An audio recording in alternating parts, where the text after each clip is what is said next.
Please subscribe to our YouTube channel and hit the notification bell button and select all so that you will never miss an update from School of Arts, Science and Technology. In this video, we are going to learn about a new topic, fertilization and implantation. So, in our previous video, we discussed about menstrual cycle, and in this video, we will talk about how fertilization takes place in female's body, and after that, that fertilized ovum gets implanted in the uterus. So, how all these processes take place in female's body, we will talk about. So, before we could start the topic, first we must know the definition of fertilization. So, what is fertilization? So, fertilization is the fusion of a haploid sperm with an haploid ovum to form diploid zygote. We will write a definition. So, fertilization is a fusion of haploid sperm with haploid ovum to form diploid zygote. So now we know the definition of fertilization. So in fertilization process, that haploid sperm with 23 number of chromosomes, it's going to fuse with the haploid ovum, which is also in 23 number of chromosomes. So when these two cells fuse together and they will form a diploid zygote which has 46 number of chromosomes, which is going to develop into a new embryo. So the next thing which we are going to see is the site of fertilization, where this fertilization process occur. So fertilization process takes place in the ampullary region of fallopian tube. So if you are able to recall the structure of female reproductive system, we discussed about the structure of fallopian tube. So fallopian tubes are otherwise called as in uterine tubes or oviducts, which connects the two ovaries with uterus. So in that we discussed about the three parts of fallopian tube, namely first one is infundibulum, and the second is ampulla, and the third is isthmus. So now what we are seeing, where fertilization process takes place. So fertilization process takes place in the ampulla region of fallopian tube, and it is very important question. So fertilization takes place in the ampulla region of fallopian tube. What is insemination? So insemination is the deposition of semen into the female reproductive part during coitus. So during copulation, nearly 200 to 300 millions of sperms are deposited in the female reproductive part. So from that part, the semen or the sperms need to travel all the way from the female reproductive, that is a vaginal part, up to this ampullary region. Okay, so nearly 200 to 300 millions of sperms are released during coitus.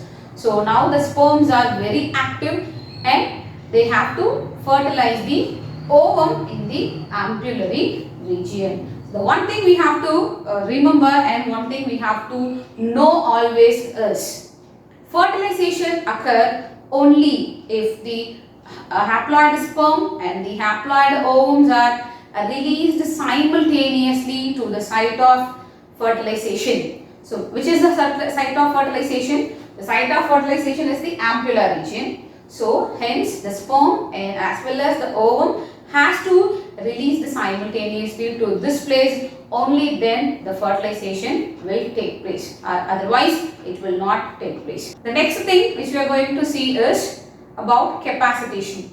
So capacitation is actually, it is a biochemical event, okay, which enables the sperms to penetrate and fertilize the egg. So when this capacitation process takes place, once the sperms are deposited in the female reproductive part, this biochemical event takes place. So capacitation is also another important question. Capacitation. So it is a biochemical event. It is a biochemical event which enables the sperms to penetrate and fertilize the egg. Alright. So the definition of capacitation is: capacitation is a biochemical event which enables the sperm to penetrate the multiple layers of ovum, and after that it fertilizes the egg. The sperms gets functional maturity during this time to fertilize the egg. Before a sperm can enter into the ovum, it has to penetrate the multiple layers of ovum. So if you are able to recall the structure of ovum, we discussed there are many layers which actually surround the ovum, like a corona radiata, then the zona pellucida, and the another membrane is a plasma membrane called the Vitelline membrane. So the sperm needs to penetrate all these multiple layers, only then it can fuse with the nucleus of ovum actually. We will discuss all that fertilization events with this help of diagram. So the first event is the sperms migrates through the coat follicle cells and bind to the receptor molecules in the zona pellucida of egg. So when the sperms, we know that the semens are released into the female reproductive part. From that it travels and it reaches the egg. Actually it is a section of egg, and this egg is the oval in shape that we know. So we have drawn an enlarged part of this one section of the egg. So here this you can see here sperms are coming in contact with the follicular cells. So these all follicular cells are tightly joined within a cement-like adhesive substance called hyaluronic acid. So here once when the sperm comes in contact with the follicular cells, that acrosomal reactions start taking place. So what happens then? That acrosome releases another substance called hyaluronidase, which actually helps in breaking of the this follicular cells. So once if it gets the way to move further, then it starts and attaching with this zona pellucida membrane. So same that hyaluronidase enzyme helps in penetrating the zona pellucida also. So after that we can see here, once the sperm migrates through the coat follicle cells, here the coat follicle cells, and binds to the receptor molecules in the zona pellucida of egg. You can see here it is egg, here it is a sperm, and it is the first event. It attaches to the zona pellucida. This blue color layer is the zona pellucida. Zona pellucida. What comes in the next event? The binding induces the acrosome reaction. So hence the sperm releases hyaluronidase enzyme into the zona pellucida. So we can see here this is second event. So this binding, the binding means binding of zona pellucida and the sperm. So this binding induces the acrosomal reaction. Acrosome is here. This before to this nucleus part, it has a cap-like structure called acrosome, right? It is an eminent of a Golgi apparatus. It has numerous enzymes called hyaluronidase, and that hyaluronidase helps in penetrating the zona pellucida, right? So now that is what we have written. This hyaluronidase enzyme is very important. Okay, it can be asked in so many competitive exams. What is an enzyme which is released from the acrosome during the acrosomal reaction? The answer is hyaluronidase enzyme. So that hyaluronidase enzyme is released into the zona pellucida. So we will see the third event. So the third event is, you can see here the sperm, it is moving further into the plasma membrane. So what happens in the third event? Breakdown of the zona pellucida. Now the zona pellucida is broken down.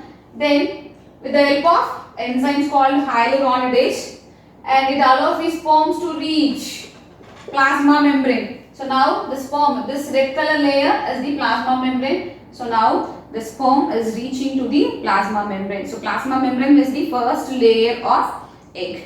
After this, the cytoplasm is present. We see about the fourth event. Fourth event is nucleus and the other components of the sperm enter the egg. The nucleus is present here. Then the mitochondria and which all the components which are very important in fertilization, and with the centrioles, everything will be entering into the cytoplasm of the egg. You can see here now this acrosome, that egg part, it is fully broken. This is the nucleus, sperm nucleus we have mentioned. So sperm nucleus is entering into the cytoplasm of the egg. Fifth event is a very important event because it's going to prevent the entry of other sperms. That is we call polyspermy.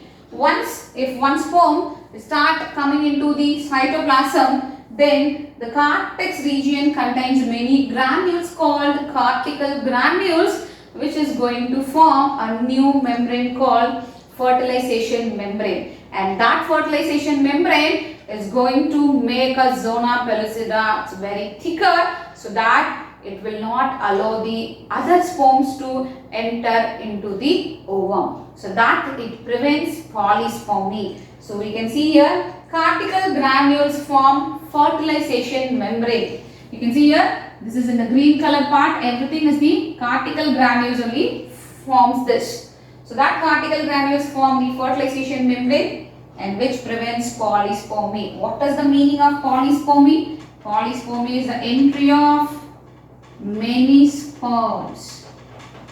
Entry of many sperms into the egg, which should not happen, right? Because only one sperm should fertilize this one ovum. Only then it can form diploid zygote. So two sperms should not enter into one egg. So because of that, this fertilization membrane is formed as soon as the one sperm start entering into the cytoplasm of the egg. So now this is the nucleus of ovum and this is the nucleus of sperm. So what is the definition we said in the earlier? Fusion of haploid sperm with the haploid ovum to form diploid zygote. Now this is haploid. This is haploid nucleus in the ovum, and this is also haploid nucleus of sperm. So now when these sperm nucleus and ovum nucleus fuses, then it forms diploid zygote.